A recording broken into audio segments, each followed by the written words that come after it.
Hi,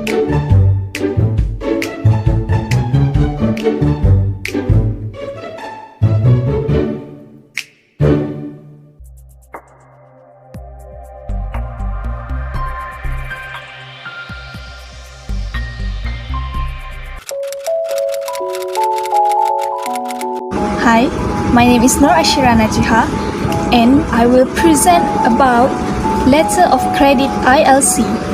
ILC is a written undertaking given by the Islamic Bank to the seller at the request and on the instruction of the buyer to pay at sight or at a determinable future date a stated for sum of money within a prescribed time limit and against stipulated document which must comply with terms and conditions.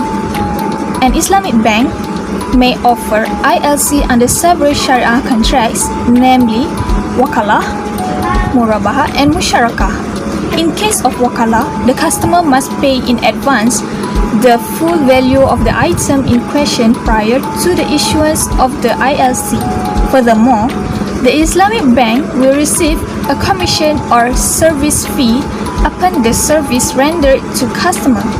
Conversely, under the principle of murabaha, the Islamic bank will import or purchase goods and subsequently resell to customers on a markup price agreeable to both parties. The title to the goods will be transferred to the customer only on the arrival of the import documents.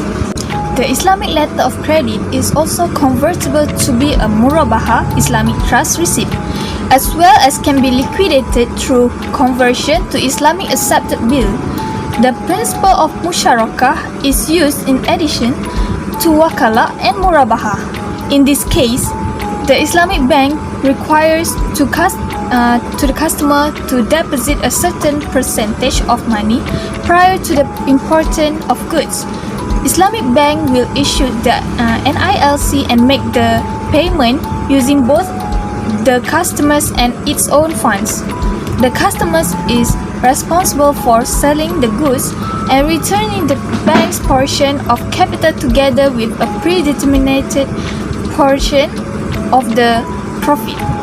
Islamic bank also utilize the service of banks in other countries as their agents or correspondent banks in transactions where Islamic bank would have some kind of normal relationships such as their associate companies or overseas branches of banks based in countries where the Islamic bank is located.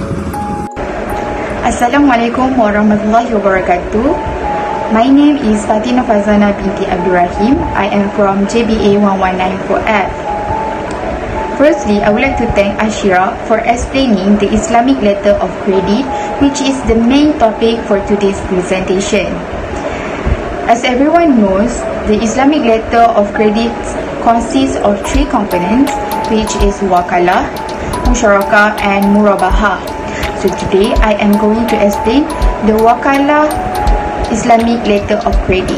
So for the introduction, the customer asks the Islamic bank to issue the Islamic letter of credit for a fee. The Islamic bank acts as an agent, and the customer will pay the full purchase price to the supplier. In this case, you can see that the Islamic bank is an agent and not a purchaser. This is because the customer is the one who is purchased to the supplier. From the slide, you can see this is the illustration of the steps in the modus operandi of a wakalah Islamic letter of credit. So from here, can you see which is the step 1 and the last step? I'm going to explain to you which one is the first step, second step, until the last step in the next slide. So now I am going to explain about the illustration based on the last slide. So the first step is the customer will inform the Islamic bank about his Islamic letter of credit requirements and requests for the Islamic bank to provide the facility.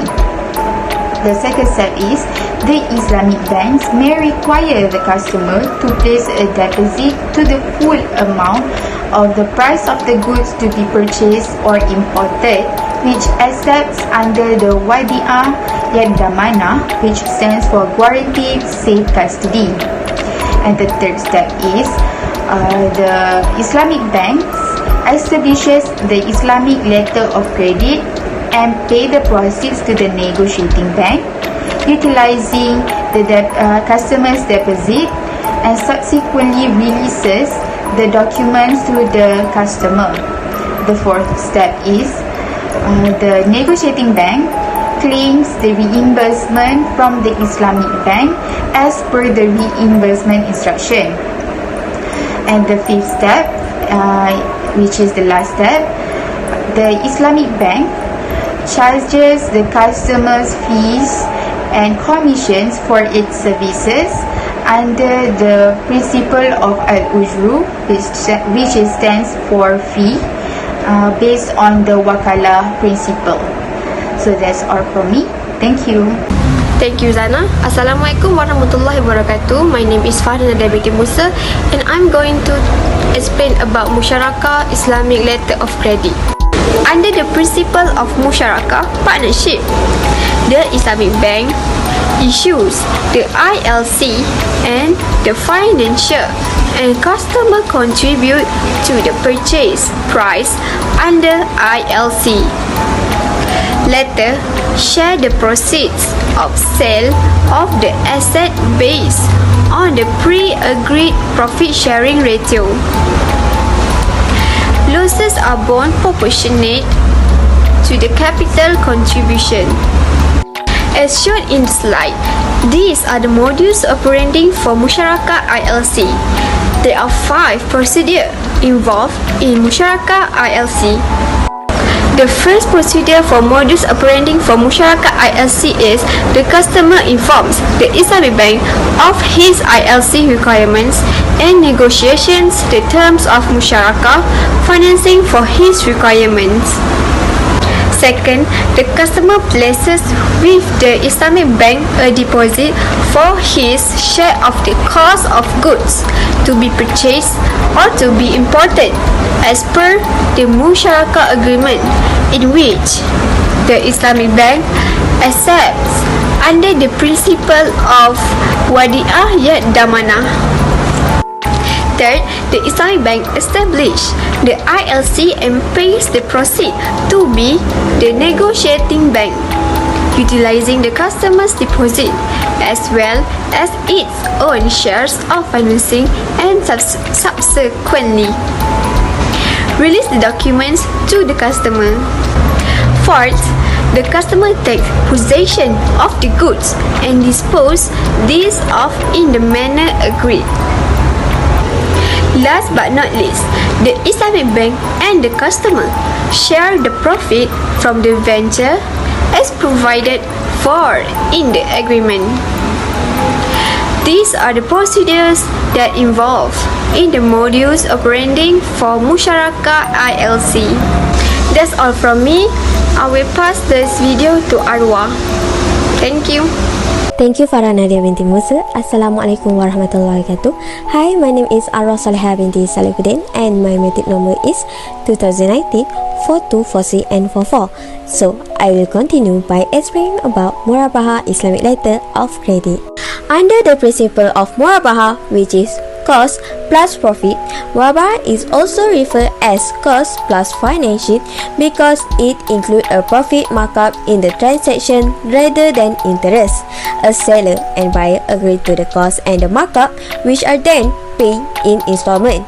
When the customer or the importer or the buyer unable to pay the purchase price, so the financier will issue the Islamic letter of credit and pay the purchase price to the exporter. The financier immediately sells to the customer to a markup for a deferred payment.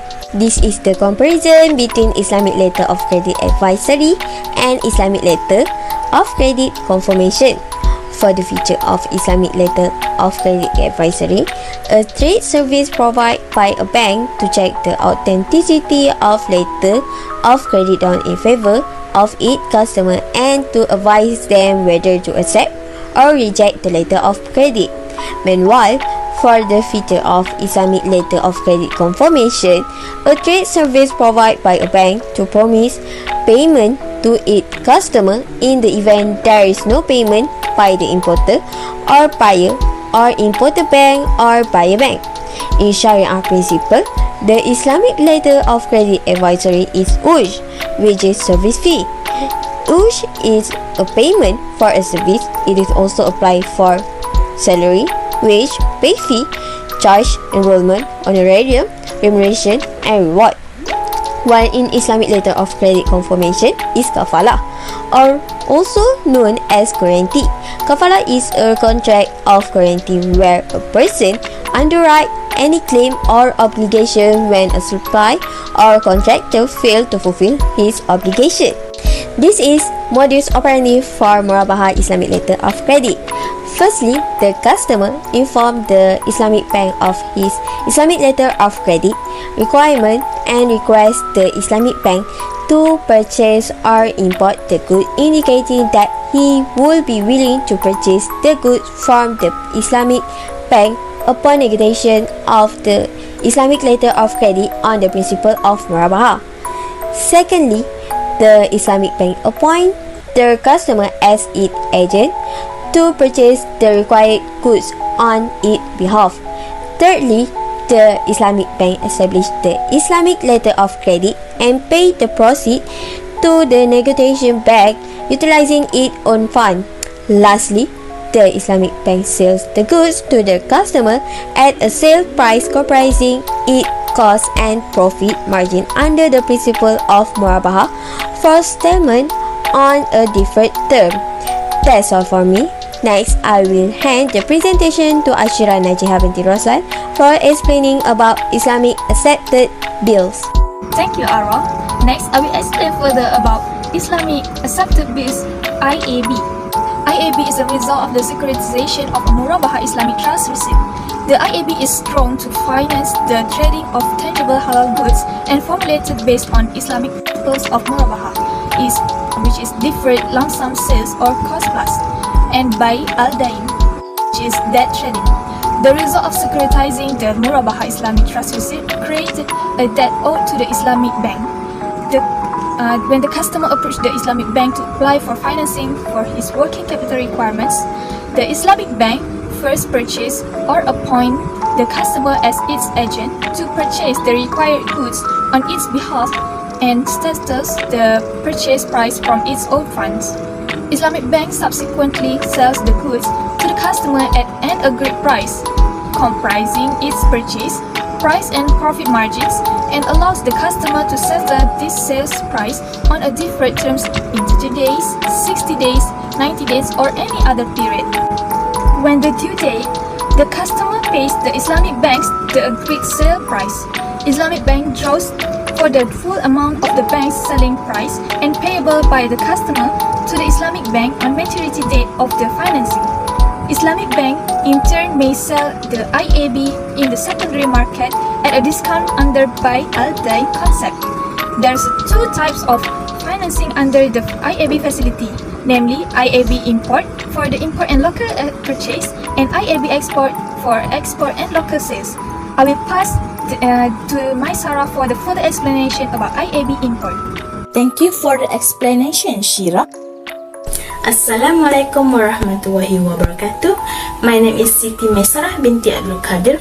Today I want to explain about Islam asset bills, import and local purchase. The objective for this topic is to encourage and promote both domestic and foreign trade through an Islamic financing mechanism. The purpose and why it is created is because Islamic asset bills purchase is a financing facility using the concept of Murabahah, cost plus profit. Great to the buyer or importer to finance their purchase of tradable goods that include raw materials, semi-finished and finished goods. This financing would fall under the category of Murabahah working capital financing mechanism. Under this financing mechanism, the Islamic bank appoints the customer as the purchasing agent for the Islamic bank. The customer then purchases the required goods from the seller on behalf of the Islamic bank, which would then pay the seller and resell the goods to the customer at a price which takes into consideration of profit margin. The customer is allowed a deferred payment term of up to 200 days. Upon maturity of the murabahah financing, the customer pays the Islamic bank the cost of goods plus a profit margin. Okay, next, the sale of the goods by the Islamic bank to the customer on deferred payment term constitute the creation of debt. This is then securitized in the form of a bill of exchange drawn by the Islamic bank and accepted by the customer for the full amount of the Islamic bank's selling price payable upon maturity. What will happen if Islamic bank want to sell Islamic asset bills to a third party? The answer is the concept of BINTI will be applicable, whereby the Islamic bank will sell the Islamic asset bill at the agreed price. Okay, this slide it shows modus operandi of Islamic asset bills import and local purchase that have 4 steps. First is drops and Islamic asset bills on the Islamic bank. Second is pays the supplier, and third is sells goods to the customer and drops the Islamic asset bills, and the last one is pays the selling price upon maturity. For the first step, it explains the Islamic bank appoints the customer as its agent to purchase the required goods on its behalf, and the customer then purchase the required goods from the supplier on behalf of the Islamic bank. Second is explain the Islamic bank pays the supplier the purchase price. Third, the Islamic bank resells the assets to the customer at an agreed selling price comprising the purchase price and profit margin. The profit margin is computed based on the profit rates comprising the Islamic asset bills rate for the relevant financing period, tenure, or such other applicable rates benchmark plus drawing commission. The sale of the goods by the Islamic bank to the customer on deferred term constitutes the creation of debt. The debt is securities in the form of bills of exchange drawn by the Islamic bank and accepted by the customer for the full amount of the Islamic bank selling price payable upon maturity of the Islamic asset bills. And the last one is customer pays the selling price upon maturity. That's all from me. Thank you. Assalamualaikum, my name is KHAIRINA with AZMIR. Now I will present to you about Islamic asset bills or IAB export and local sales. So how IAB export have been created? So the bills that have been created will be traded under the concept of buy al dine. An exporter who has been approved for the IAB facility will be prepared the export documentation as required under the sale contract or letter of credit. The export documents shall be sent to the importer's Islamic bank. The exporter shall draw upon the commercial Islamic bank a new bill of exchange as a substitution bill, and this will be known as IAB. So the Islamic bank shall purchase the IAB at a mutually agreed price using the concept of buy al dine, and the proceeds will be credited to the exporter's account. Domestic sales will be treated in a similar manner. But in Malaysia, if the export items fall within the list of goods and meets the criteria or guidelines of Bank Negara Malaysia or BNM under its export promoting export credit financing scheme, the Islamic bank will request the customer to draw a similar bill of exchange instead of IAB export. This bill of exchange will subsequently be sold to BNM at a special rate of refinancing, which may be varied from time to time. Okay, so next is the basic formula for calculating or determination of selling price for financing of purchase or import in NWCF.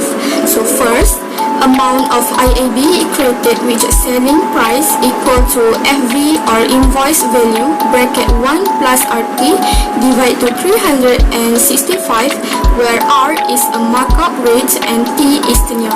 Second, the selling price of IAB sold equal to selling price of IAB created bracket to 1 minus RT divided to 365. Third is MWCF profit due, where selling price of IAB created minus to selling price of IAB sold. Okay, lastly is income recognition, where P or profit bracket to N minus T divided to N. Okay, lastly, the modus operandi for exports and local sales. First, customer sells the good on credit and prepare the sales documents as required under the sale contract of letter of credit. Second, the customer draws upon the Islamic bank a new bill of exchange as substitution bill that represents the IAB. Third, the Islamic bank will purchase the IAB at a mutually agreed price using the concept of buy-out lines that and credit the proceeds to the customer accounts. Upon maturity, the customer pays the Islamic bank the face of maturity value of the IAB. So that's all from me. Thank you.